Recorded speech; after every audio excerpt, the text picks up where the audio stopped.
नंतर आपलं पुन्हा एकदा स्वागत। बेहिशेबी मालमत्ता प्रकरणी आमदार राजन साळवींना नुकताच उच्च न्यायालयाकडून दिलासा मिळालाय आणि या पार्श्वभूमीवर आता साळवी लाचलुचपत प्रतिबंधकाला कोर्टात खेचण्याच्या तयारीत आहेत। पाहूयात।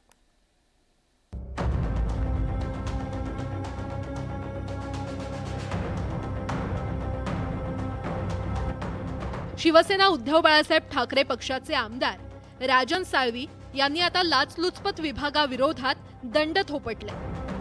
लाचलुचपत प्रतिबंधक विभागाला कोर्टात खेचणार असल्याचा इशारा राजन साळवींनी दिलाय। अँटी करप्शन ब्युरोने ज्या चुकीच्या पद्धतीने किंवा एका व्यक्तीने माझ्या विरुद्ध एक फक्त एक अर्ज दिला, त्या अनुषंगाने एवढी लांब लचक मोठी चौकशी झाली। त्यासाठी शासनाचे अधिकारी वर्ष दीड वर्ष त्यामध्ये गुंतले गेले आणि त्यामुळे जो शासनावरतीच तो खर्च शासनाचा झालेला आहे। बेहिशेबी मालमत्ता प्रकरणी लाचलुचपत प्रतिबंधक विभागाने राजन साळवी, त्यांची पत्नी आणि मुलाविरोधात गुन्हा दाखल केला होता। त्यामुळे त्यांच्या अटकेची शक्यता निर्माण झाली होती। पण दुर्दैवाने माझ्या पत्नीवरती, माझ्या मुलावरती ज्या पद्धतीने गुन्हा दाखल केला, ही सर्व दुर्दैवाची बाब आहे आणि म्हणून त्या मंडळींना दिलासा मिळाल्या दृष्टीने आम्ही खालच्या जिल्हा कोर्टात अर्ज केला होता। तिथे दुर्दैवाने तो अर्ज फेटाळला आणि त्याच्या विरुद्ध आम्ही हायकोर्टात गेलो। हायकोर्टामध्ये आम्हाला काल दिलासा मिळाला। आमचा न्यायाधीशांवरती विश्वास 100% होता आहे आणि राहणार आहे। दरम्यान साळवी यांनी जिल्हा न्यायालयात अटकपूर्व जामिनासाठी अर्ज केला होता, मात्र तो अर्ज जिल्हा न्यायालयाने फेटाळल्यानंतर त्यांनी उच्च न्यायालयात धाव घेतली होती। मंगळवारी उच्च न्यायालयाने साळवी यांची पत्नी आणि मुलाला जामीन मंजूर केला।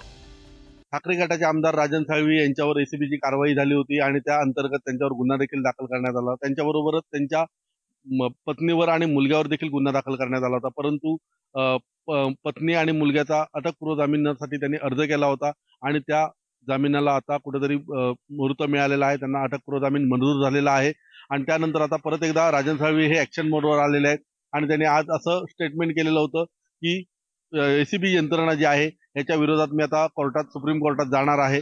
यावर विरोधी पक्षातील लोकप्रतिनिधी असतील किंवा नेते असतील यांच्याशी बोलण्याचा प्रयत्न केलेला असता त्यांनी यावर भाष्य करण्यास पूर्णपणे नकार दिला।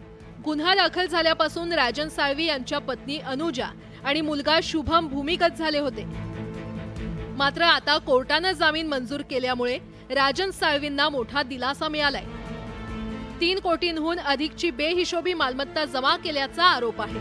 खरं तर या प्रकरणी राजन साळवींची अनेक वेळा चौकशी देखील करण्यात आली। काही दिवसांपूर्वी साळवींच्या घरी छापा टाकण्यात आला होता, पण आता राजन साळवींनी लाचलुचपत विभागाला आव्हान देण्याचं ठरवलंय। त्यामुळे आगामी काळात साळवी विरुद्ध लाचलुचपत प्रतिबंधक विभागात कोर्ट कज्जा रगण्याची चिन्ह आहेत। व्हिडिओ जर्नलिस्ट अनिकेत सह सचिन सावंत, न्यूज 18 लोकमत, रत्नागिरी।